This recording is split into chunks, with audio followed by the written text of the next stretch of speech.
we're live. We're live. Right, boom, we're back. Joined today by the King of the North, Nico Carrillo, his coach, JP Gallacher. A lot of hype around this man, rightly so. I've had the pleasure to do a bit of work with him yesterday and today, and I'm excited to see his up-and-coming fights. Over the last couple of years, he's turned himself into an absolute beast with the help of his coach, JP. So we're going to be finding out about all his career, his aspirations as a fighter, who he wants to fight, what he's got coming up, because there's a lot of big fights coming up. JP, about his gym, 24 years old. 24? 24 years old, pulling out A-class fighters, world-class fighters. There's a lot to talk about. I'm looking forward to getting in the conversation. As always, though, we're going to do a little shout-out for Manscaped, the #1 in male grooming, sponsors of the UFC. This weekend as well, obviously a huge UFC event this weekend. They're sponsoring that. Not only do they sponsor the UFC, they're sponsoring a lot of top-level UFC athletes. Max Holloway, Francis Ngannou, Sugar Shane and Mali. These guys are here to ensure, I'm reading this off of this, that your favourite fighter doesn't miss weight because of not shaving their pubes. There you go, Schoolie. Is that all right, mate? Boom. Yeah. #1 for male grooming. You look like you like to take care of yourself. You got a nice teeth. You got a good tan. But the question is, down below, mate, what do you... Shaved me. Yeah, there you go. You haven't got an inch hair on your body, mate. If I saw you with top of earlier, you don't need to talk about this. As always, use the code KICKIN for 20% off. It's not just a shaver. There's loads of deodorants and like this one's for feet and all sorts of kind of different stuff. You get all sorts going on. So code KICKIN that will get you 20% off. Right, let's get into it. Nico, fucking hell, mate. Over the last couple of years, you've just, like, last 18 months, really, haven't you? You've just exploded onto the scene. As you've got a lot of people very excited. Explosive style, very sharp, very fast, dangerous. Bit of a nasty streak with it. Let's pull it back. Let's just literally start at the beginning and get all the viewers. I want them to get to know your journey and JP's journey together. Let's start right at the beginning for this one. How did you get into all like Muay Thai and where did it all come from? I started... What year did I started? 2013. I was 15 years old. Is that it? So you haven't really been training that long, either, have you? No, I started like bare minute, like first day walking into a gym in 2015 when I was 15. Right. 2013, sorry, when I was 15. I played football at the time, and I loved football. I'd play it every single day. I played for a team. We're good because a lot of like explosive fighters who I know, they've all played football. And like you're very fast. Your muscles are very fast twitch, aren't they? When you, I was pretty good. I wasn't amazing. Yeah. But I got like a few scouts coming to look at me and stuff. Level, like, yeah. The only problem I couldn't play with pro youth teams is because my mum and my sister didn't drive. Right. And these teams, the training was like 40-50 minutes away. Right. And that's the reason I didn't like go into football. And the boy that I played football all the time started going to a Thai boxing gym in Partick, and he wasn't turning up to football, so I just pretty much said to him, "Where have you been?" And he said he started this Muay Thai. I didn't know what it was. He's like, "Come along." But when I was younger, I'd done boxing with a few of my pals, and I've just always been very competitive. Football, running, in school. I can see that in you just from training with you for 2 days in a row. You can see that edge there. I just don't like being number two ever, but whatever it was, like even stupid things like jumping the highest, whatever it is, mate, just I have to be the best at it. So I went into the gym. Which gym were it? It was a GTBA at the time. I went into there, and no, I was saying I'd done boxing when I was younger. I never took it seriously, but I was a big boxing fan. I was a Mayweather fanboy as a young boy. I used to look up to him, watch all his training highlights. That would motivate me as a wee guy to go to training and things. But I never took it seriously. But I was talented, young, and then I didn't go serious with the boxing. But then obviously when I went into the Thai boxing gym, I just fell in love with it almost instantly. It's crazy. Was JP there at the same gym at the same time, and is that how where you met each other? Yeah. Aye. I didn't get a breath for him, but for a couple of weeks. He didn't look at me for a couple of weeks. Which gym was this then? GTBA. Yeah, GTBA. And you were already fighting and stuff at this time, weren't you? Because you've been training a long while by then. I was in a fight camp at the time. Yeah. And he came into the gym. And he just purely oozed this mad confidence for the start. He was a bit. I didn't really like him when I first seen him. That's what I mean. He didn't like me. I was like, "Who's this wee dick man?" Stealing my fucking stealing limelight off of me. He was coming in, he was swaggering about, and he had a bit of an attitude. I was like, first chance I get to spar with this, we get him battling him. It's because I was pretty bad. I was pretty bad behaved in school and stuff. So I was like a class clown and stuff. So I was always pretty confident. So I was. Yeah. Not confident, just confident in certain areas. As a fighter, I think confidence like that, especially like when you were walking to a gym, I think it's one of the biggest like attributes that you need really. You need that. If you walk into a gym all shy and then you start sparring shy and all stuff like that, you walk into a gym and you fucking got a bit about you.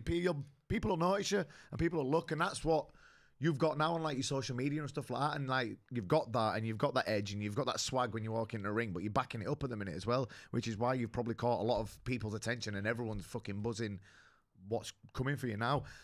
How long were it before you thought, hang on a minute, if I try and spar this young kid, he's probably going to knock me? How long did that take? Mate, to be honest, I don't think I still wasn't. I hadn't stopped fighting at the time when I thought that, but it was when I came back. I came back and started coaching again. What was it? 3-4 years ago, and I had a 2-year layoff. But I came back fully convinced that I could have went. I'd been on the bevy for 2 years. Yeah. Fucking well off the rails. I was like, right, I could come back, and I came back into the gym sparring, and I was like, I'm still going to batter him. Yeah. And I was 100% sure, wasn't it? I had doubt in my mind, and he punched my fucking legs out, man. But the worst thing it was one-handed sparring. Yeah. It was one-handed sparring we done, and fucking mate, I ended up burst nose, burst lip, blood out of my face. Our coach, Craig Flown at the time, seen it, and he was like, right, cut it, it's getting a wee bit heated. And like, JP, go to the toilet, wash your face. That'll do you. He came back out and I was like, no, I want to keep going. So he came out and he got so frustrated. It was one-handed sparring. He started trying to wig me with 2 hands, and he still couldn't. I was still moving and punching him. It was the thing, was it was blood oil on my face and it, but I was like, after the first round, that was just a bit of ring rust, as that'd be sound. Were you already fighting then by this point? How long did it take you before you had your first fight? Well, I walked in the gym, and 2 or 3 months later, I got put forward for the Scottish Open. All right. And I won the Scottish Open. Fucking hell, after 2 months. I was a quick learner, and I was obsessed with it. Like I became obsessed quick. Like when I was going to school, like I done really bad in my exams and stuff. And I think I don't know how to say it, but I think Thai boxing had a part in that, because when I was at school, I wouldn't concentrate. Yeah. I would only think of Thai boxing. That's what I was doing when I was in school. I was so in love with it that I would get my phone taken off me all the time because I was just watching stadium fights. and then I wasn't doing homework, I wasn't doing anything, because all day I was just can't wait to get to training tonight. Obsession, that's it. Obsession. Obsession. I always say that's the key word for anyone coming up. How do I be successful with one word? Obsession. Aye. That's what it is. So 2 months, you're in fucking Scottish National Open. Aye. Most fighters, most people who walk in a gym won't even be doing an interclub after 2 months, and you're in a tournament. It was a tournament. And how many fights did you have? 2 fights. You had 2 fights Two after wins. 2 months. Yeah. That's ridiculous. What did that feel like then? Did that give you, when you felt that adrenaline and the rush, did that just spur you on even more? Of course, aye. It was amazing. And then after that, I had another fight in class, but with the body. It was like body. Shield. The shield on. No, in fact, I didn't wear the shield, but the boy I was fighting, they wanted to wear it. That must be fucking demoralising. That when you're not wearing a shield, you've still got one on. He must have been terrified. And I stopped him in 30 seconds Fucking with a low kick. Yeah. And then from there, I fought my 4th junior fight. Like within the year, I fought Kane Smith. He was Panicos's boy. Yeah, I remember him. And he was UK #1 at the time, and I came away with a draw. Oh, nice. So how many months have you been training here? Total, because that fight was in before Thailand, wasn't it? That fight was in April, so it was about 7 months he'd been Is training. Bloody hell, impressive. What was the point when with him where you thought, hang on a minute, he can be something special, this kid? How long were it straight away, or would it take a bit of time for you to get your respect and to get to notice? And then, but did you think, hang on, this kid's going places? Mate, to be honest, at the very start, I was like that. It was after we initially broke the ice and I flung him about in sparring and that. And I was like, do you know what? He's actually no a wee dick. He's all right. But a lot of people didn't really like his attitude, so people kind of flung him aside. So I started holding pads for him and that, and then put him forward for his first fight. And it was just for the air. I was like, right, he's got to be really, really good. There's actually a post on my Instagram, and it was 2013. It was in September, and I said, I was like, this boy's, and this was only his 3rd fight. And I wrote, I was like, this boy's got to be a world champion one day. I said, he's fucking tremendous. This was, and that post is still on. You know what I mean? So you've disappeared for like 2-3 years and you've come back to the gym. How many fights have you had by it then? Honestly, I don't know. It's I've had a few C class, maybe one B class, and I went straight to A class. When were you there for Dylan O'Hanlon? That was the one after that you came back, wasn't it? One after. Maybe 10. But about 10 fights, and you're punching his lights out with one hand after 10 fights, which is pretty impressive. That was really impressive. I want to cut to like your journey as training together. When did that start? When did you start like thinking like I want to be this guy's coach? Were you working together at the same gym? And then I want to talk about the journey to you being your own gym owners as well. I want to talk about that. How did all that start? To be honest, I think I wanted to start coaching well before I stopped fighting. Yeah. I think I enjoyed the coaching so much more, but I was still trying to hold on to the fact that I wanted to. Because there was a lot of limelight on you at the time as well. There was a lot of pressure because of what I'd done as a junior and amateur, so it was everybody wanted me to continue it, but I couldn't admit to myself that I wanted to just be a trainer because I enjoyed it so much more. Yeah.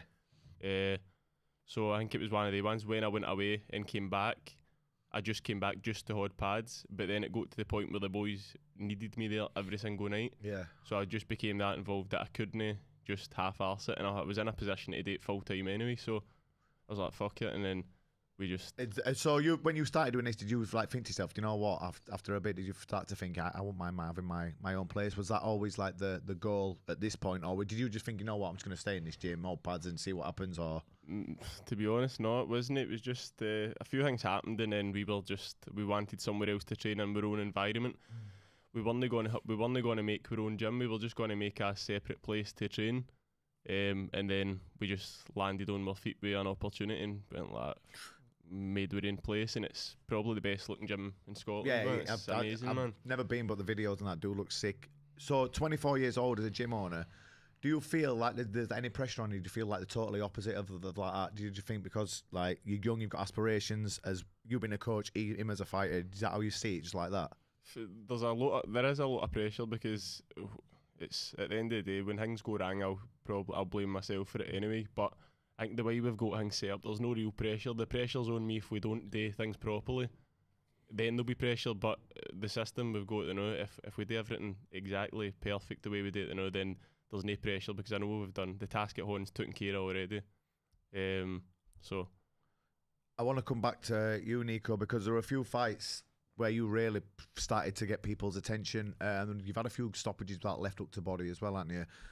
Shane Farquharson were one, and then there was a Spanish fighter, I think. He just absolutely fucking snapped him in half and just folded him like an ironing board. Were there any fights before that where you were like a bit of a coming age fights for you where you thought, you know what, that's even a loss or anything where you just thought, you know what, that's fucking, I want to improve myself so much, or there was something where you just saw yourself like rising a bit extra and your levels going up and stuff like that? It was just every fight I just kind of progressed and just oozed with confidence every single fight. I remember one fight, I think it was one of my first C-class fights. In fact, I fought N-class a few weeks before that, but I hadn't been training or anything like that. And I got beat, and it was just a weird experience. Like I didn't have like tunnel vision and all. It was a weird experience, and from there my mindset just changed because I was really upset after that. I was bawling my eyes out after getting beat. I was like, I never ever want to lose again, and that's from there. Like I kind of turned into a man, and I really, really, really started training hard. How old were you at this point? 16, 17. And I fought somebody called Sean Hannigan. He had a good junior career, and he fought him as a junior 2 or 3 times. And obviously at that time I looked up to JP a lot. So when that fight got matched, I was doubting myself a lot. Everybody else was pretty confident that I'd win, but I was doubting myself because the way this person I looked up to JP, I was like, oh my god, he's fought him, and now I'm fighting him. And I got fighted in the night that night. I battered him for 5 rounds. And then from there, I've actually got a list. Can I pull my list out? I've got a list of all my fights. So people that I've beat. All my fights actually. He actually fought Rajasak's son as well. Did you? Yeah, he fought. Where? Asiatic. Asiatic in Thailand. That was your pad man, wasn't it? Rajasak's, mate, he was one of the nastiest. So was his boy. Oh, worry. Oh, his boy was a bastard. Worry, honestly. So after Sean Harrigan, that's when we went to Thailand. And how old are you here then? 16, 17? 16. Yeah. And I fought Rajasak's son first. How did that go? It was a 3-round fight, and I got beat on points, but I rocked him in the 3rd round. So I reckon if it was a 5-round fight, you could have beat him. I remember like Rajasak's, like right. If anyone doesn't know who's listening, like Rajasak's Savaropin, one of my old trainers when I lived in Thailand, he was fucking nasty. His name translated to the clinch fighter who hunts souls, and his son were just like similar, same, just like it sounds horrible. Tough, just tough.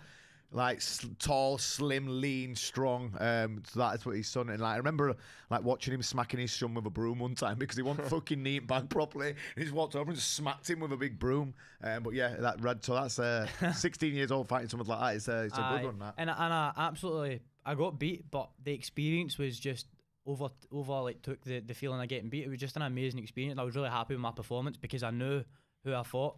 I knew who it was. I had like 80 fights at the time, and I was a beginner still. And I went in and I put it all on the line. I was just trying to take his head off. What gym were you at here in Sassy Prapa? Right. After that fight, I fought on the Princess Cup.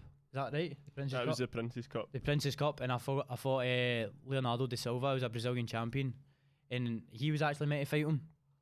And you're just stealing all limelight off him, aren't you? Knocking everyone out. Yeah, go step aside. I'll take it from here, JP. Don't worry. He knew how like nervous I got because I was meant to fight Sean. So Tycoon said, "Right, we've got a fight for you," and I kept saying, "It wasn't the boy you were meant to fight, was it?" And they were all like that. You tell him no. Aye, exactly. I got injured, so I fought on Max 2 weeks before, and I ended up injured. So I went like that. I was meant to fight in the Princess Cup. Against that Raphael. Was that his name, Raphael? Raphael. So I was like that to Nico. I was like, Tycoon's like, we can't pull out. He's like, we need to. I was like, put Nico in because I knew Nico would do it. At this time, I was like, he'd be fine with anybody I was supposed to fight, but he didn't quite know yet. Do you know what I mean? Yeah. So I was like, that to him. I came out and he's like, it's definitely not the boy you fought. And I'm like, no, nah, it's not him, mate. Don't worry, it's not him. I'm like, I think it's his wee brother or something. I was like, I don't know. I was like, cause we've got the same second name. And fucking, he got to the way and he came back and his face was like that because I slept in for him. Came back and he's like, was fucking him. It's the same guy. Do you know what? We used to do shit like that. Like Richard used to do it to us. Like if one of us asked him like, who we fighting, he go, oh, don't worry about it. And we'd know who it was. In back of his mind, we'd say, it's not him, is it? No, it's not him, don't worry about it. And he'd turn up and it is him. But like, sometimes it's good when you do that because you don't got time to worry about it. If you don't know what it is, don't really matter. And like, especially in Thailand, 'cause shit like that happens all day. Your fucking opponent will change at the last minute, or like you said, then something like this will happen, or they'll swap. What happened in that fight then? How did it go? I won. I absolutely cruised it. But my legs and my shins were still bumped up from 2 weeks before. Right. So I was taking a lot of low kicks. I actually fought the full fight in southpaw. Did you? The full fight I fought in southpaw because he kicked my leg straight away. Yeah. And you're good at changing stance though. I'm quite comfortable with both. And I found that out obviously from a young age. Like I'd never trained southpaw or anything. I just went straight into it. I just went right into it and I was just left kicking, pulling down elbow in the full fight. I was just on the back foot. Yeah. Because my legs were agony. They were all shouting, you need to block, you need to block. So see when I was blocking, it was just as sore as taking the kick. Yeah. So I just changed to southpaw and I just kind of left kicked them to pieces. And I won that fight, and then from there I came back, and that was it. I just kind of progressed. And I went on to I was fighting domestically A class in Scotland, and I was beating everybody. And then probably Shane was the biggest after that. Yeah, on the victory show. We're at the victory show in Newcastle. Yeah, I remember that one. That were a good step up, because Shane's been at a good level. Did you have any doubts going into that fight or anything, or were you just like solid mindset, thinking, you know what, I know where I'm at, I know what I'm going to do? Because he was probably favourite going into that fight, wasn't he? I'm not going to lie, my mindset wasn't the way it is then, the way it is now. Yeah. My mindset only changed maybe a year or two ago, like to solid. Yeah. I still had a lot of doubt going into that. I was actually shitting myself. Yeah. I was really nervous. Were you nervous, JP, or did you just know? Mate, I wasn't there. I was mad with somewhere in Glasgow. Oh, yeah. I wasn't back in at this point. Oh, were you not? Right. How many years? Well, this 3-4 years ago now. Probably 3. So it was after that fight he came back. Right. Okay. Mate, you're still not there, were you? Mate, see when he knocked Shane out, the video stream cut out, and I think I was in a pub or something in Glasgow, and the video stream cut out, and see when it came back on, Nico was lying on his back and Shane was lying on his back. Double KO. He's celebrated, but Shane's on the ground because he's been fucking hanged. And I was like, what's happened? I thought they'd knocked each other at the same time. Right, so you've come back in then So after that fight, that's when you've come back in with him. Right then. after that. And then you've up to another level. Because you stopped after that Spanish after that fight then? But I had a year off, a full year off. Just a terrible year for me. Yeah. Yeah, I had a really bad injury in my leg. Right. What was that? What happened? I got into a fight. Right. And somebody injured my leg badly. What happened? Can we talk about that? After. I got it's fine. I can talk about it. I got stabbed in the leg. Right. Okay. Fucking hell. I got stabbed in the leg. I got into a stupid fight with somebody, and the guy pulled out a blade. Fucking hell. Whereabouts in your leg was it? Just underneath my arse. Fucking hell. So I was fucked for a wee while after that, and it just took me a while to get back to full fitness and stuff. My leg. That's a fucking long time, innit? I bet you. My leg was like this skinny. Yeah. After that, I lost a lot of blood. So. What happened then with the operations and stitches and fucking all rehab and all the rest of it? I was meant to go in for an operation. They left me on a hospital bed and they said like you can't drink water or eat anything for 24 hours when you're meant to go in for theatre to go into theatre. And they came in the next morning. I was just about to go into theatre and they had a look at it and stuff and they've said, actually, I think we don't need to put you into theatre. Fucking hell. Right. That must have been a fucking hard blow to take, that after a win as big as that one, and then fucking this goes and something like that goes and happens. That must have been fucking tough to take. Yeah, exactly. So it was, the way I see it, it's just a stepping stone in my career. Like, if I can overcome that, I was lying honest on a deathbed, honestly. Like I was quite fucked after. You know what? It's a bad place to get stabbed in your leg, mate. Because I know a few people who've died from getting stabbed there. It's horrible. Yeah.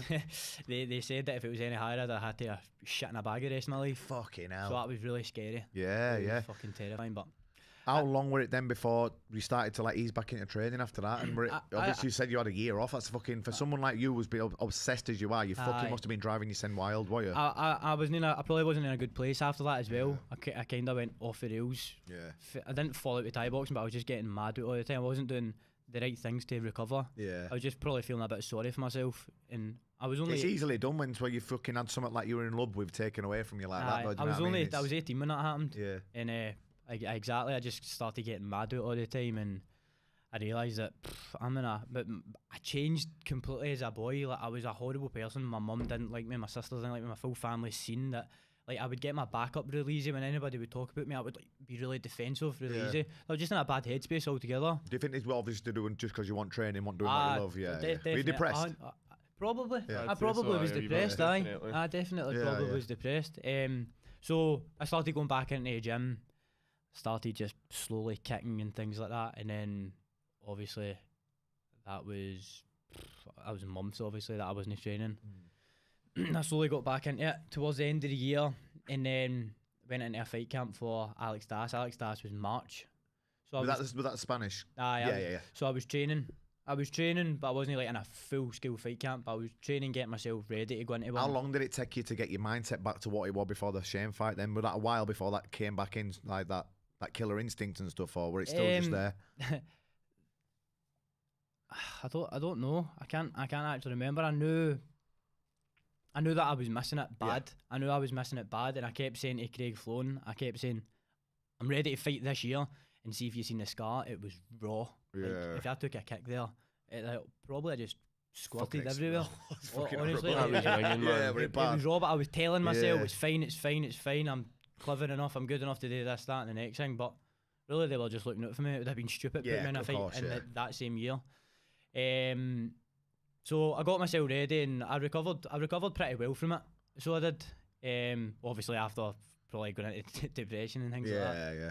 When I got back into training, it was good, and then obviously I had the fight camp for Alex Das, and I would probably say I was ring rusty. Yeah, but you still stopped him though, didn't you? With that, the body shot. No, I didn't stop him. I went 5 rounds. It was just a. To be fair, that's probably a good thing going 5 rounds. And when you're rusty like that, that's what they wanted. It's a good thing to get them rounds back in the bag.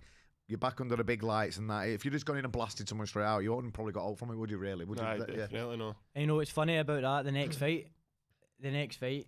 So see now, if I get kicked in the scar, it's fine. I don't feel it. Yeah. Right, but see the next fight after that, João Francisco. He's from Team Dynamite. Rui Batelo's gym. Oh yeah, Portugal. Yeah. Right. They're a good. No, they're a solid set of fighters. Them lot. Mate, she's always produced good fighters. Yeah, very, very good gym. Them guys. They've got a lot of good fighters there.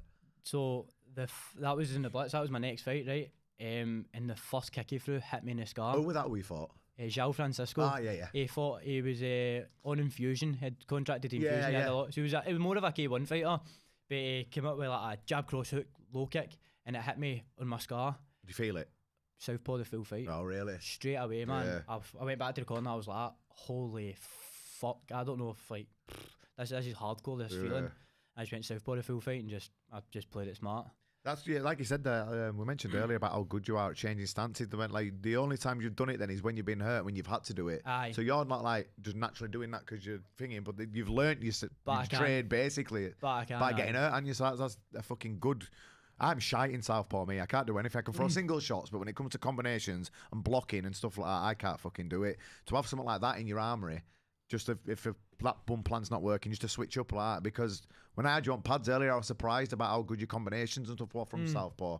So to have that in your like weaponry, it's a good weapon to have that. I'd say I've done that from a young age, and I just mixed a bit like with both stances. You just you've also had a kind of unique style on it. Yeah. Yep. So coming after that fight, what came after that then? Where were we then? You obviously starting. You've had your fight 5 rounds, bit of ring rust. João Francisco, then line fight. Kenny Hong. Oh yeah, but that is Sweden. Yeah, what happened in that fight? I won at the park. But you know it's funny, right? I watch all these fights back, and every fight I watch back, it's like you're happy with your performance for the first day or two watching it back, and then see now when I watch it, I kind of cringe. I kind of can't watch it, and I'm like, cause I'm a different fighter now, even for that. So I kind of watch it, and I'm like, it's fucking shit, man. That's pish. And what? So you've had Lion Fight. That's a good promotion to fight on. If anyone don't know who's listening, Lion Fight is a big American promotion. They've had a lot of real famous fighters fight for them. Like I fought on their shows. Malipet. Pinker were one at Champions. There's had a lot of good fighters on there. It's a big stage to step up onto. How old were you here? 18, 19? No, I was 2 years ago, wasn't it? No, 20. So you're 20 here now. So after that, you've got on the Lion Fights radar now as well. So were they talking about signing you and stuff after? Aye. Yeah. We got a contract straight away after that. Oh, did you straight after that fight? Straight after. Oh, so what came after that then? You're back in? Line fight, and then I had Gorka Caro for the ICO European title, and I fucking blew his ribs out. Oh, that was the body shot. I mean, what show was that on? Victory Promotion. Yeah, the fight, Ricky. Yeah, that's what I'm thinking of. I just had one picture in my head of you just absolutely ironing boarding someone. He went down like a sack of shit. Who was that? Gorka Caro. Yeah, that's the one I'm thinking of. So you've got a good run of steam upcoming here into all these. You've had a lot of good wins. You beat Shane. Lion Fight have just signed you. You've just won the ICO European title, and then lockdown. Is that what happened? So before lockdown, I was matched to fight Mo. Oh, right? Yeah. So last year, everybody, obviously, the start of the year, everybody thought it's just going to be another normal year. Obviously, we went into lockdown March. I was meant to fight him in May, the start of May. So me and JP went to Thailand. Maybe 3 or 4 weeks before the fight. It was sometime in March. About 6 weeks before the fight. But at the same time, it went into lockdown here. Like 2 weeks before it went into a week before it went into lockdown here, we flew out to Thailand. Yeah, I remember looking at all I was like, you lucky bastards. Mate. I were at home. I was sat on my sofa, miserable as fuck. And I'd split my shins from my fight, and I just could see YouTube videos. We train a gay every day, and I was fucking gutted. I was like, how they blagged this? Mate, we weren't that lucky, man. It was strange out there as well. It was like a ghost town. One day it was fine. Everything was normal in Bangkok, and we kept asking the questions. Are we going to get locked down or not? Because obviously we don't talk Thai, we don't know what's going to happen. And one day, they kept saying to us, no. You know what Thais are like? Thais are like, I'm up behind the man. We kept going like, no, COVID no heal. It's okay, Tiger Balm, no problem. We were actually phoning his missus, going like that. Just came out and we'll all stay here for a couple of months since the UK is fucked, because COVID's no hanging in Thailand. And then it was like I Am Legend. One day was fine, then the next day we tried to go to the mall, pulled the handle in the door in the mall, and I looked inside and there's padlocks all on the doors. I was like, what the fuck? Where were you? We were in Bangkok here. Were you at Sasaprapa? Pattaya at this time. Oh, Pattaya. What did you do when you were there then? So you went there, COVID lockdown. What gym did you go? Did you go to Sasaprapa? Is that where you were training with the guy? Yeah. We went down to Pattaya and we went to go to Venom. Yeah. I had one morning training at Venom. We thought everything was alright. Police turned up. Came back in the afternoon, the police turned up, shut the gyms down in Pattaya. Fucking hell. And just like that, see the full walking street, everything in Pattaya, everything was locked down. Wow, that must have been weird watching. It was Yeah. It was quite scary, so it was. What did you do with yourself then? Were you... Mate, we just what? Should have asked that. Nah, mate, it was we were just fucking about just. Mate, it was Just doing daft things like going being boys in Thailand. Just renting a moped and getting about with bottles of water, and the sex tourists were obviously still floating about, so we were getting like big Evian bottles. Seeing an old 60-year-old guy with a 18-year-old bubble at me, what's the time? just because there was nothing else to do, so let's just go entertaining yourself. Just bamming people up, mate. That's fucking... Have we done it to two big massive guys? Oh, mate, two big Nigerian guys, mate. They chased us on a moped. No, mate, two big Nigerian guys, mate. They were huge. So I was driving, but he's obviously misfired and he's hit. We've tried to hit an old guy and we've hit these two big massive things. No, they were huge. And Nico's like, they're chasing us. So I've been raving fuck at this motorbike for about 5 minutes. I thought we lost them. I pulled in to go on my phone and I've just seen motorbikes skidded up next to us. These two big massive cunts get off and we managed to talk ourselves out it. Fucking hell. So... You were there for a while. You've done all your tomfoolery and fucking around. You came back home? Is that when you started with all like that crazy lockdown workout stuff? So that's when I'd been training with my strength and conditioning coach. Yeah. So you came back home, and I wanted to touch on this because this was you've said about your mindset now and stuff like. You're big into David Goggins and stuff like that. Yeah. Big aspiration. So in lockdown, when most people were sat around fucking eating pizzas and takeaways, you were doing some crazy shit. One of the workouts you did was a marathon, followed by straight away 30 rounds on the pads, didn't you? My first ever marathon, first time ever running that distance. That's insane. One, talk to me about where the idea came from. Two, I want to know about your fucking mindset going into that shit. And three, how the fuck you actually did it, because that's crazy. Just probably, I was listening to David Goggins a lot. Like, he was really, really giving me a lot of motivation. And just listening to all the things he's overcame and just all the things he's done, I'm just thinking, I can do this. Like... And then I was going out running and stuff, and I was really enjoying it. And I was like, all the stuff he's saying, like, if he can do it, like, anybody can do it. Because he talks deep about the mindset, and when you think about it, everything is just a mindset. Like, so the fight with Mo got pulled, and I was gutted. The victory promotion, the full show got pulled, and I thought like another fight was meant to happen, and it just didn't happen. We were like still training and stuff, and fights weren't happening. So I was like, right, we need to be real with ourselves now. There's no fights happening here. Yeah, you need something to focus on to take you, because you didn't want to lose like fucking exactly. But at that time, I'm still obviously, but there obviously when everybody else was eating pizza and all that shit, I was crazy driven. I just wanted to achieve. I just wanted to do things all the time. So I just thought, right, I was listening to Goggins and I'd listen to him every morning going to training and things just in my motor, and I would just get pure psyched. I can't imagine how lockdown must have been for like young up-and-coming fighters like you, because I was so devastated when I couldn't fight. But I've been lucky. I'm at the back end of my career. For someone like you and all the other youngsters, I felt bad for you, because especially I know how bad like you want to make a fucking big name for yourself and you want to be on that world stage. I was feeling bad for guys like you, because just to have it taken away from them at 21 years old, it's sad really, and it's bullshit what the government have done by fucking stopping all this shit and that. But like you said, at least you had some drive still to keep you in that top shape and give yourself something to aim for. Exactly. So I was just listening to Goggins all the time, training with my strength and conditioning coach. He was putting me through my shit. Like before, like lockdown got really, really serious, he was still like bringing me in the gym. Just me, but he wasn't letting anybody else in, but just me. Is your strength coach, you were talking about this earlier, is it a Navy or Marine? Navy, PTI. Yeah, he was in there for maybe 15, 20 years. So he's a fucking beast. He's a bit sadistic himself. And that's where I got it from. But it was him that said to me, I pretty much started training with him when he seen how much I wanted it, and he seen I was a hard worker, and it was him that said, right, listen to this book. I don't read, I listen audiobooks, right? So I listened to the Goggins audiobook and I just fell in love with it. I've honestly Is that his Goggins voice as well? Aye. Well, it's going to hit home even harder with his voice, like, motherfucker, it's going to fucking proper sink into you, innit? Aye, like his voice sends a switch off with me when I'm training. It's mental. So like I was saying, listen to Goggins a lot, and I just had a mad idea one time, because he was talking about these long distance running, and he ran a 100-mile race when he'd never done any sort of running before. He had to run this 100-mile race to get into he had to run this race so he could set up a charity for his fallen brothers in the army, and this is his way of setting this charity up, but he had to run this race first. And obviously he wanted to do it so bad that he ran the race and he finished it in 24 hours. I was like, if this guy can do this, I can surely challenge myself. So I phoned him and I said I want to do some sort of challenge. Like, I want to run a marathon. I was like, a marathon? What were the longest distance you'd ran before that? Half a marathon. Once. And it was only a few weeks before it. Yeah. And my legs were aching and all that after it, because I had soreness in places that I'd never been sore, like above my head. I was like, this is strange, man. So I phoned him and I was like, I want to do a challenge. I was like, a marathon. I just thought, right, I'll do 30 rounds after it.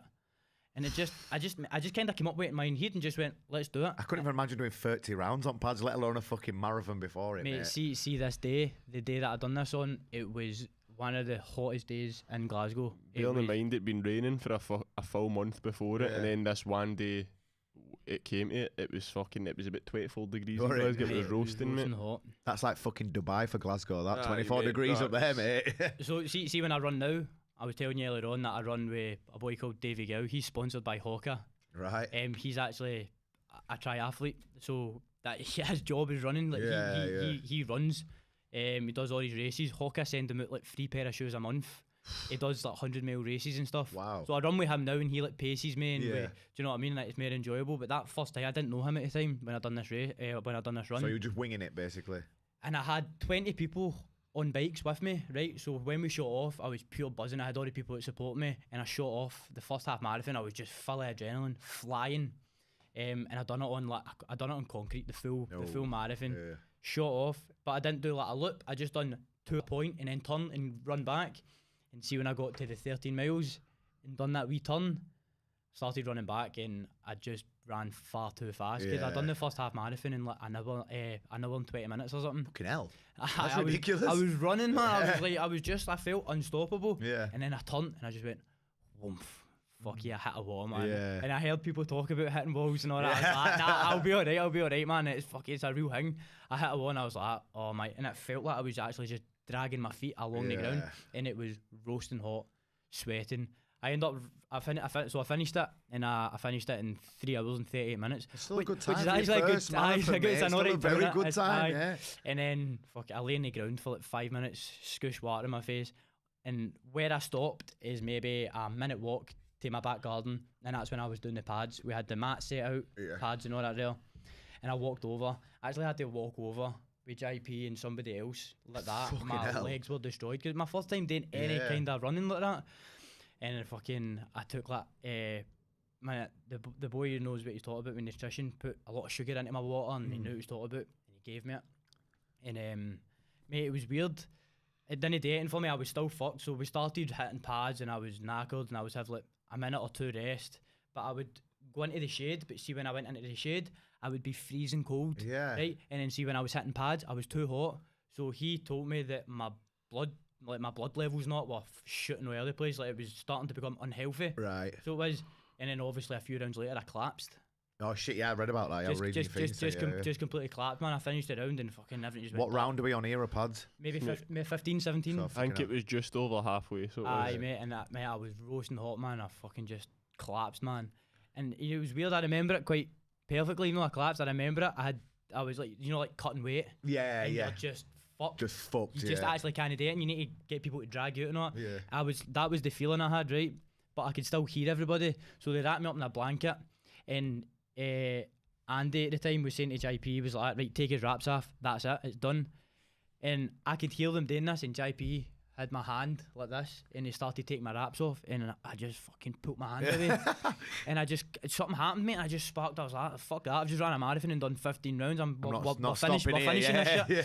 And mate, the last 15 rounds I was explosive, mate. It was mental, mate. It was as if it was like a fresh body. Yeah. I was doing like fucking 20 kicks and shit, mate. Fucking hell. Aye, mate. But he was telling me he's like 2020 and really? Aye, mate, just something happened, mate. Something switched and fucking it.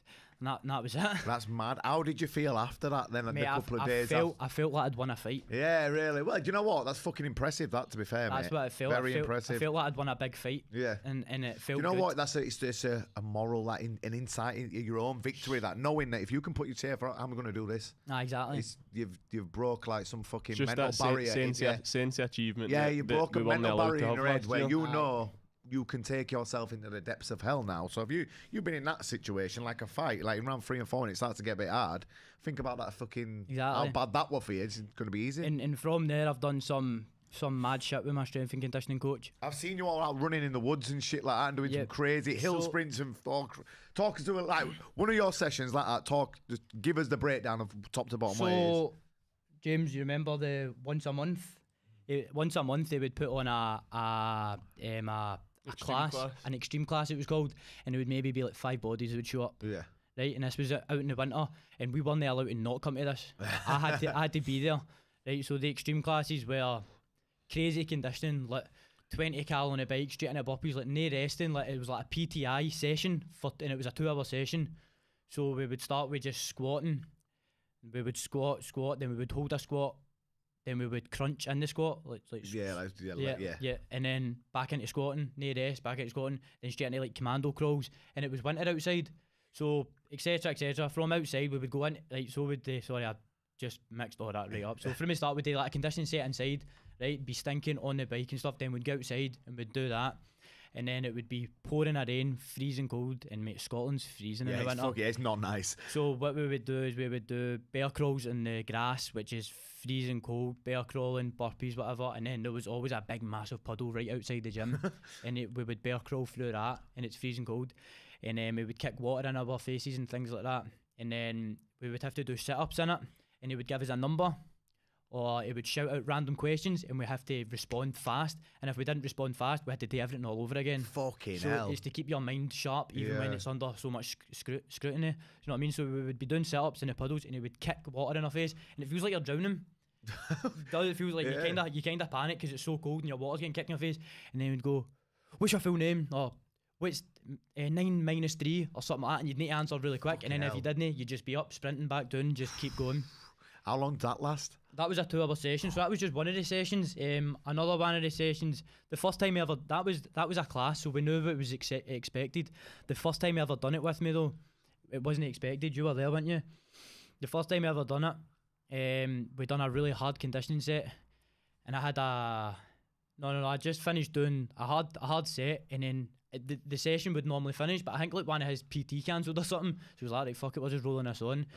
He went out and he came back with a fucking rucksack thing. A vest, a 10 kilo vest. All right. He was like, strap in, we're going outside, and mate, it was thunder and lightning outside, like it was crazy, man. It was freezing cold, and he was like, right, let's go. He had his hat on. He was like, right, start jogging. So we did a few laps around. Obviously, I've just done like a crazy conditioning set. My legs were gone, and I was jogging around the block with this.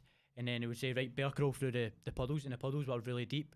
And then he would get me doing burpees in a puddle, but I had to put my face into the water. Fucking hell. The water pure minging, full of petrol and fucking... 6 died out in it and all sorts. Disgusting. So you would put your face in the water, right, lie on your back, and he would just splash water in my face. And that's when it started.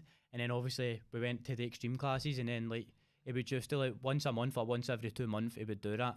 And obviously you've seen the videos with me up in the hills. Yeah. So it's the same thing. It just takes you out of the sports specific environment and just play with your mind a wee bit. Like, let's see how dark you can go, how sinister we can get. So we're just then like running up steep hills in the freezing cold, like it was snowing at this time. Run up steep hills in the freezing cold, like with a kettlebell when your legs are really sore, start squatting, just things that are really, really, really sore. And then into burpees in the snow. You need to put your face in the snow though. Just things like that. And then he would like say something like sprawl. So wherever I was, I'd need to go down and come up just to like keep your mind sharp, even when you're under like really fatigued. Stress, and if I didn't do it, I would just make me do everything again. So I've done all the whole sprints, blah blah blah. It was a tough session, and then in the end there was this wee tunnel, and it was freezing cold water, Scotland in the winter. And he says, right, I'm giving you a number, and it was his PTI number, right?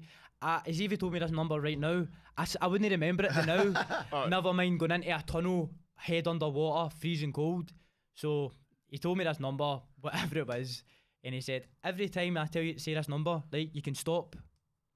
Until you tell me the number, you're just going to keep putting your head under the water, come back up, head under the water. How long was the number? Mate, it was like 5 letters and 4 numbers or fucking something. Hell. It was like fucking just random, I know. But it was his actual number for when he was a PTI, right. So he knew exactly what the number was.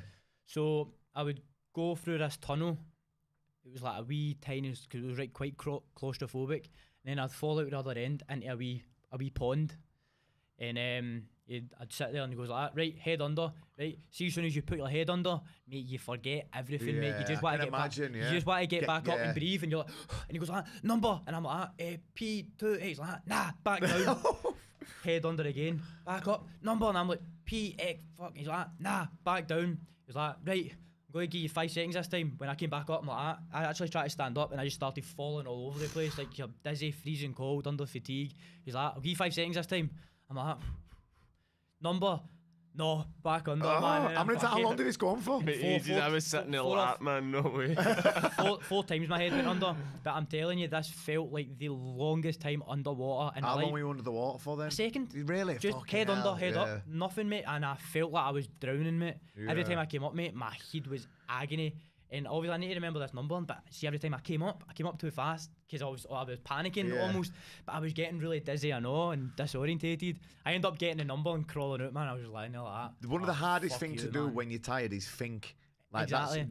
That's why fights are so tiring, because it's not so much like it's easy to slug it out. Yeah, that's easy. Being sharp when you're having to think and react, and if you're fighting someone who's got a good IQ and who's a good level.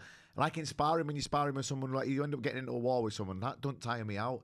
It's when you fight sparring like with a top level Thai or someone like Jordan or like Badger. Playing chess. Yeah, that's what it is then, because your brain's working all the time like that. So that's a really good exercise, like to put into it, that. Even though it's not very sport specific, it will come into it. That sort of thing. Like in round 3 and 4 when you're absolutely fucked, or in round 4 it's a 50-50, you're both even, but you're having to think a little bit extra. That will come into play at some point. That definitely, I believe. So that were all the stuff that you're doing through lockdown. I want to ask you about you go down with the Nosy boys and you spar a lot. See, I see a lot of Jonathan Haggerty's style in you as well. I think you've got a lot of similar for you. You're very different, but you've got a lot of similar traits, I think. What's it like training with them boys down there? I love it. Yeah. They're all brilliant, very welcoming, like yourselves, obviously. It's just fun. It's a good crack, just sparring. I don't get a lot of sparring up in Glasgow. Yeah. Neither don't, so it's just good to mix it up with different people. They're probably one of the best gyms in England at the minute, mate. Christian's done such a good job with them. What do you take from Christian? Could you steal bits of him as a coach as well when you're there? Do you like watching him do his thing and text your own things away? When I go down there, I don't really do anything. I don't hold pads or anything. I'll just sit and watch. I'll let Christian do everything with him, and I'll basically just sit and take kings in. And a lot of my pad style comes for Christian, I think. And I think a lot of his style comes from our first trip down there, because we had our own style, and then we went down there, everything, you just pick bits and bobs up for everywhere. It's like... It's one of the ones you can pick it up, but if you don't enjoy doing it, then it's not going to anyway. The stuff that he was doing on pads with me, I enjoy doing it, and it works for me. Yeah, so definitely. Like I said, I've seen a lot of stuff that Haggerty does that you've done as well, but obviously you've got a lot of different style to Haggerty, but there's stuff that I've seen you both doing it, it looks like you've perfected straight into your style, really. You also got the sparring day with Alamos and stuff down there, didn't you, and stuff like that? That was brilliant. Yeah, did you enjoy that? He's just so switched on. He's class, isn't he? When he came to our gym and stuff, he's just such a cool guy. He's just so nice as well, isn't he? It's hard to imagine him being that fucking killer that he was when he used to be in Lumpini Stadium, because he's so down to earth and nice, but you can tell when he's got that switch he can put on when he's sparring and stuff like that. When he's sparring, he just kind of he's so good, even when he's like, he's not turned it on. He's like a wee switch, and the power just comes up, and the volume just comes up. He doesn't look like he should have that power. No, because he's so skinny. Yeah, he doesn't. But he's got that snap and that. I was gutted that he didn't get to fight recently, because I know how hard he trained and stuff as well. And then that fight got pulled, didn't he? So you've been putting them sessions in with them boys. When were the first fight after lockdown? And was that the one in Dubai that you got? That the first one after lockdown? That was the first time after a full year and few months. So that's a good little setup that those guys have got over in UAE. Yeah, it's fucking brilliant. Class. And they've got you on radar now to keep bringing you back after that performance, haven't you? Who was that? Who you fought against? He was Uzbekistan or Russian or Mohammadi? Yeah. So he was WMC champion from Tiger. That's right. And you fucking. If anyone didn't watch that fight, go on YouTube and watch the beating he gave him. It was absolutely scandalous. You proper pasted him, didn't you? It's one of the ones, but people now are saying, "Oh, it was an easy fight and stuff." But like on paper, when we were matched, it was never meant. Yeah, I thought it was going to be a tough fight for you. It was never meant, and it makes me look bad, like as if I'm taking easy fights or something. But it was never meant to be like that. I knew that this Russian. I watched him fight, and he had he was very heavy on his front leg. Yeah. And I knew that going into the fight, and I said, I'm going to expose him. Yeah, I remember watching it live with my missus at the time, and as he walked out, I went, look at his front leg, and you threw a low kick, and it went... And the first thing went, ooh. Mate, basically, we've seen it online. Every fight you watch him online, mate, he's elbowing folks. When there was one fight he lost against a Thai, and it's because he was on the back foot because he couldn't box. So we were like, right, all we need to do here is fuck his front leg because he can't fight southpaw. So we'll fuck his front leg, force him on the back foot, and then we'll just tee off on him for there. And I expected it to take effect in the second round. It was the first kick. Mate, as soon as he done that, I remember the noise. I went, fuck it. I said to Kate, I went, fucking hell, did you hear that? Mate, you know, the first time this has ever happened in a fight, he was like that to me. When we were fighting, he was like, right, well, that's enough, brother. No, but he was actually going like that. Him. He's like, brother, he's a brother, you win. And Jason Woodham's like, right, Nico, relax. And I'm like, what did he just say there? He's like, I told Nico to relax. I'm like, don't you fucking dare. I'm like, you don't realise where we're from fucking Glasgow, mate. We ain't relaxing around here. Because see, just before it, he threw a spinning back fist. Obviously tried to knock me out. And I heard him in the corner. He's like, no, need to relax. And he just tried to fucking knock you out. I'm like, what if he does it again? Yeah, true. I remember you said it to me. I actually touched gloves with him, and then 2 seconds later, I just The thing is, we're not in stadiums in Thailand, the gambling and all that shit here. We're here to fucking do a job, aren't we? So, that was a solid performance, and I think you came back totally different than what anyone seen you before. You were a lot fucking bigger for the weight. You were solid. You were stronger. You had that snap in your shots in that, and I was like, ooh, that fucking looked like it hurts. And when I took you on pads earlier, I said that to you, and I said, how the fuck did that kid? I said, I felt sorry for him not blocking them low kicks because you were hurting my fucking arm through pad. You were.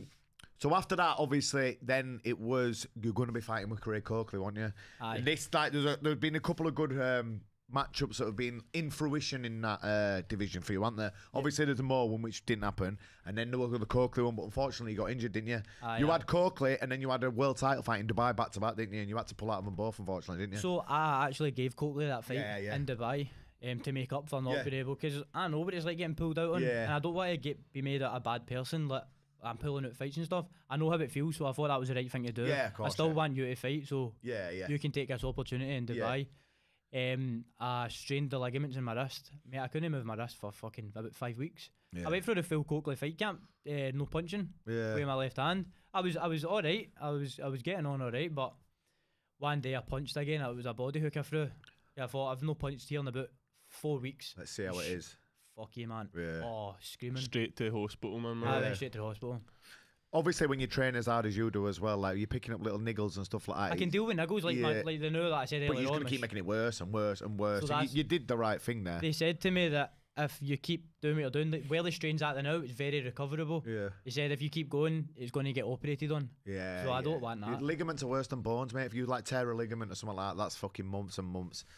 But you are back in the ring in 2 weeks' time. 2 weeks. Fighting for the UK #1 spot against Mo Abduram.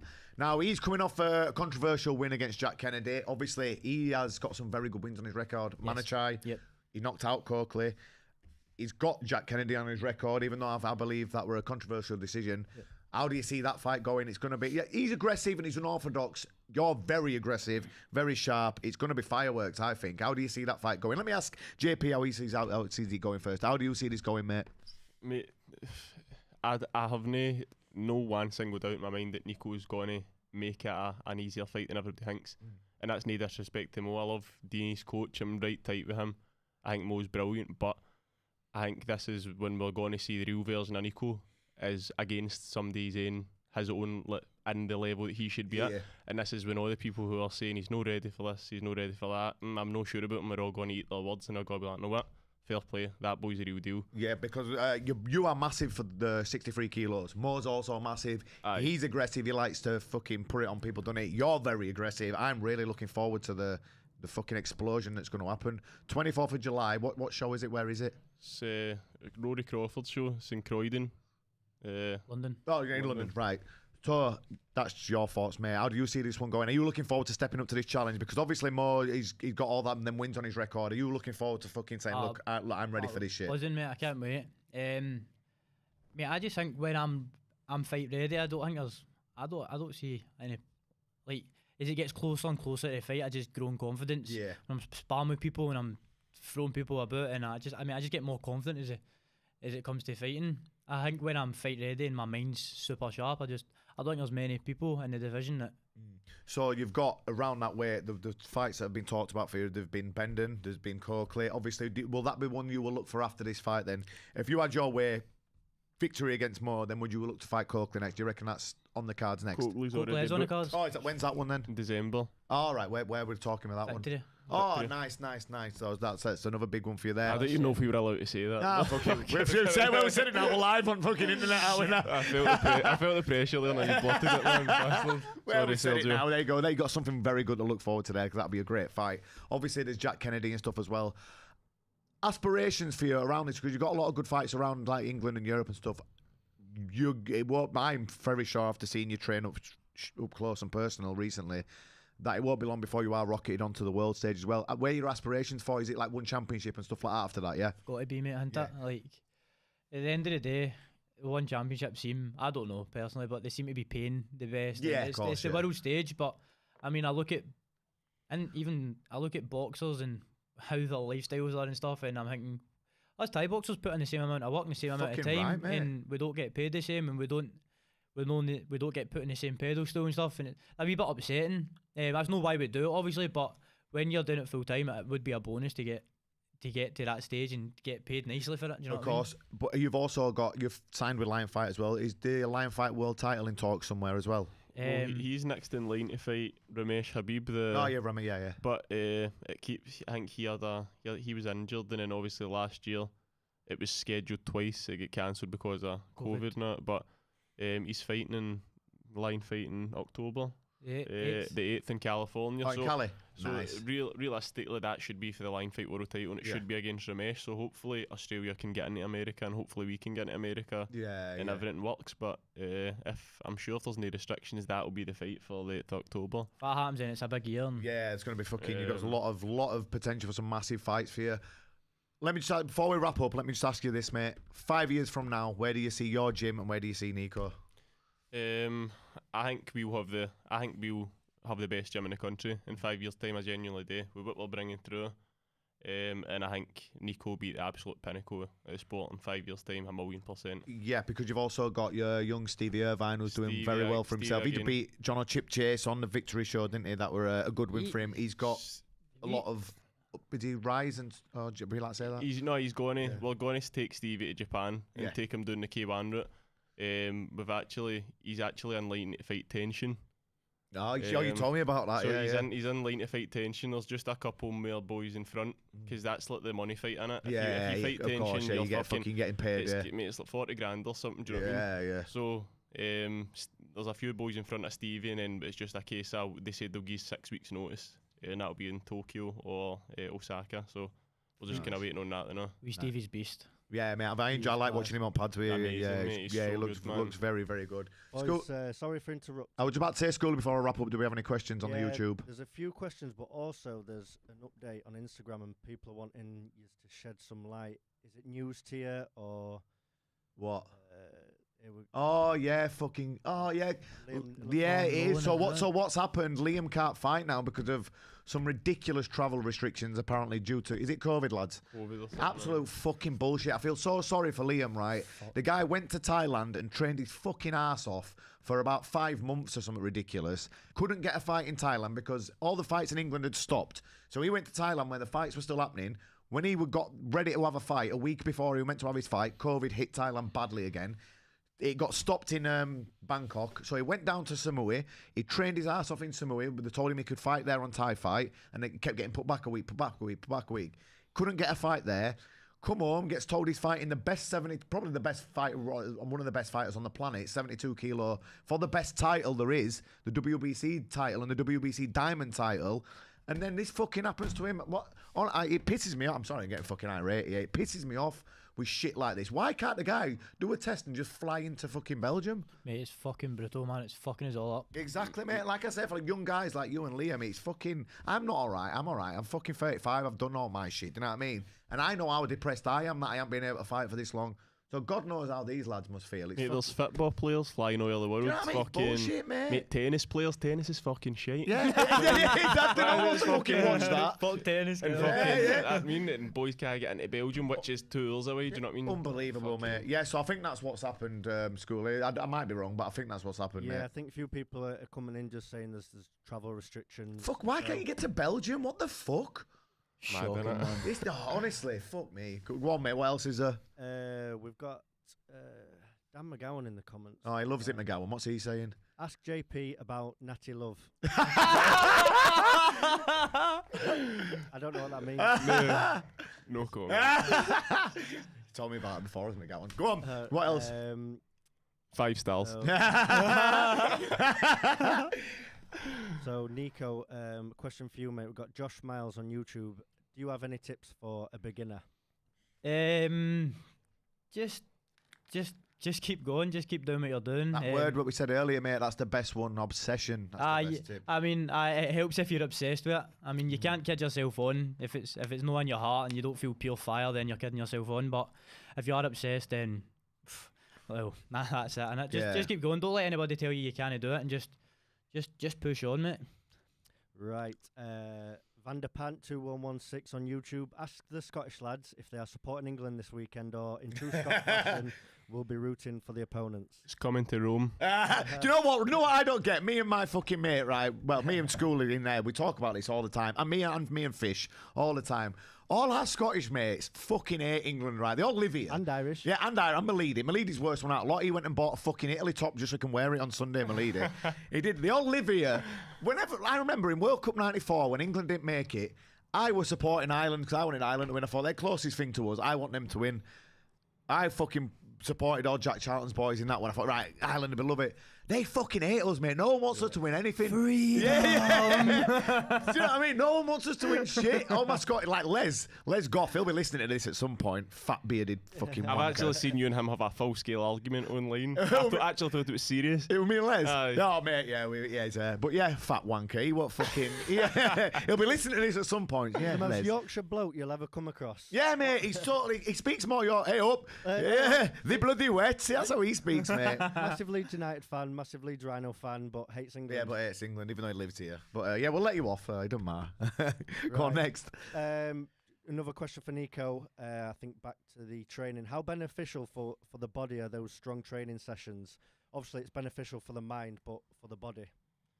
I'm guessing they're talking about the marine training. Oh, super beneficial to the body. Like, obviously, more the mind, but if your mind isn't there, like your body can't do it. Yeah. So that's why these sessions are done, to challenge both. Like, because it's the 1 second decision when you're really, really hurting. That it's a 1 second decision that you need to make. Do I want to keep going, or you're in a squat, you've been holding a squat for 2 minutes, you're agony. It's that 1 second decision where you go, fuck it, that's it. Yeah, You just drop out of it. So say 1 second decisions are important, that you need to just be like, keep going. So to answer the question, it's a bit of both. It's just as important for the mind, because the mind controls the body. You're not like you're doing it every single day and ruining your body to fuck, is it? Do you know what I mean? So it's exactly. I mean, exactly. It's fine. It's good to do every now and then and put your body through the shit. It's fun after it. You get a crazy feeling after it. You feel like you've accomplished something. Yeah, you have though. Really, it's not easy thing to do. Yeah, next mate. Ask Nico if he will ever do MMA. Never say never. Yeah. There you go. Cool. And Maverick Day on YouTube. Where does Nico rank himself against the current top talent of his division, and what's his dream fight? Where do I rate myself? I think you're about to answer that question in next fight, aren't you? He's ranked number one, so that's you're going to be the top of the fucking food chain. I'll let my fight in 2 weeks answer that question. Tune in 2 weeks to see that. My dream fight. I don't have a dream fight as such. I just want to be known as the best fighter. So in order to do that, I need to fight the best. I need to shut the naysayers up constantly, and just keep proving people wrong. Nice. So, and obviously one championship and to fight for the green. Everybody loves the WBC green belt. Do you know what I mean? It's just what dreams are made of, looking at it. So go on. That was it. That's done with the questions. Just if you want to give your socials. If you want to watch so JP, what's the social media for the gym and where everyone wants to find you? Come train with you guys in Scotland. Just Decalike Muay Thai Academy on Instagram and Facebook. And yours, Nico. What's yours? Nico Carrillo _ King of the North. There you go. Right. Thank you for joining us, lads. I enjoyed that. Good looking into insight of your mentality and your training, and good luck in 2 weeks' time. We're going to go down to gym now. I'm going to punch each other's lights out, aren't we, mate? Yeah, boy. Big dust up coming up in bad company. Thanks for joining us. We'll be back on Tuesday next week. We're going live with Paul is the Joker, Paul Smith, stand-up comedian from Liverpool. So that'll be a good one. So tune into that. Cheers, guys. Thank you. Mate. How good that, lads. I enjoyed.